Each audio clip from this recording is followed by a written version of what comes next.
Bazalwane ngizobonga uNkulunkulu esamgcinile ekuqaleni unyaka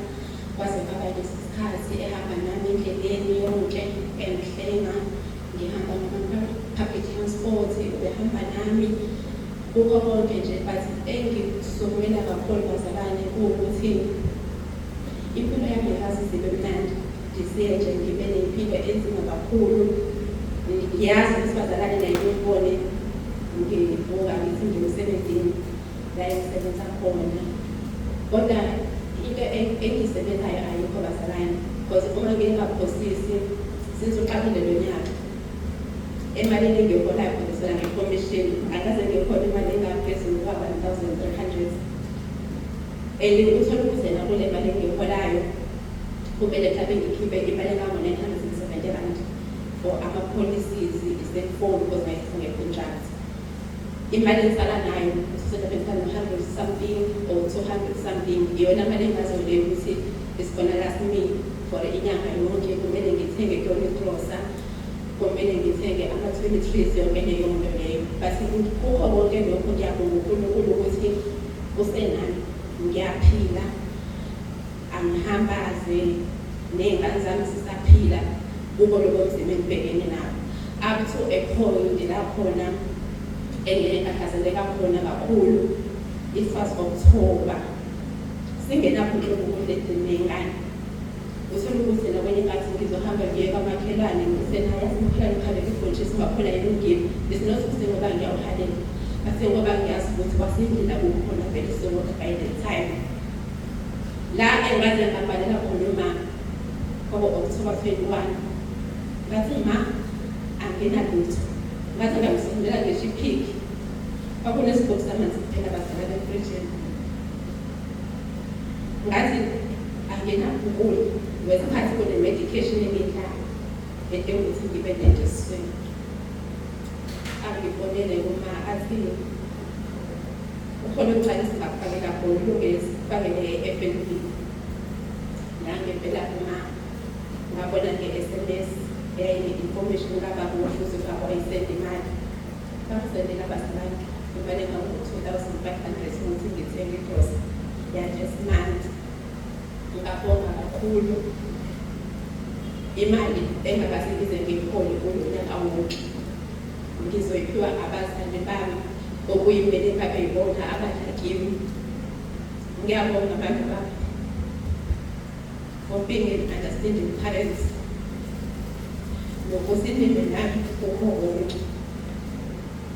ngibonga nabapholisisi wami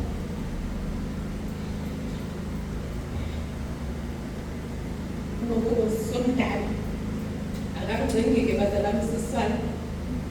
yakithithisa nje ekisho beselena nalena ethi uma ukuthi kuhlala kabi isiphiwo suyogqola kodwa lokho kumele ngikusho kumele ngikusho kwena ngiyabonga kakhulu bazalami basentabeni into kasho kukhona khonelelo ngibonga nangokuthi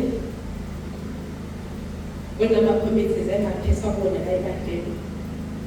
nokubo-aksha nasekomitini lokuba kwi-housekeeping ngibonga ukuthi kule position ibonile kumina ukuze kufanele ngibe kulawo makomiti okuthe uma kudlule iy'ngozi zabasha bazalwane ezingisebenza ngabantu la ngisebenza khona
engafanga yekomitini yamfundisa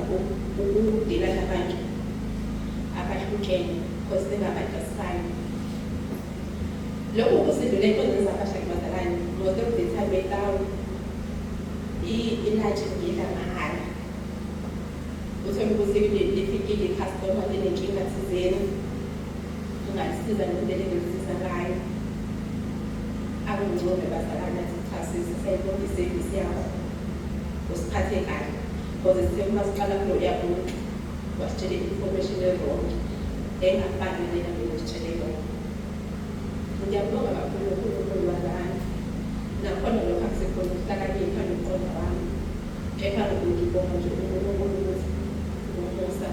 angenzele wona. Kunebhesi bazalwane ebengimkhosile la sizoba nyaka sizothi ebeneza uNkulunkulu wethu uhambe nathi kwase kwabanye. Litholakala kwiSambuzi 21:5 lapha lithi khona wayesethi ohlezi esihlalweni sobukhosi bheka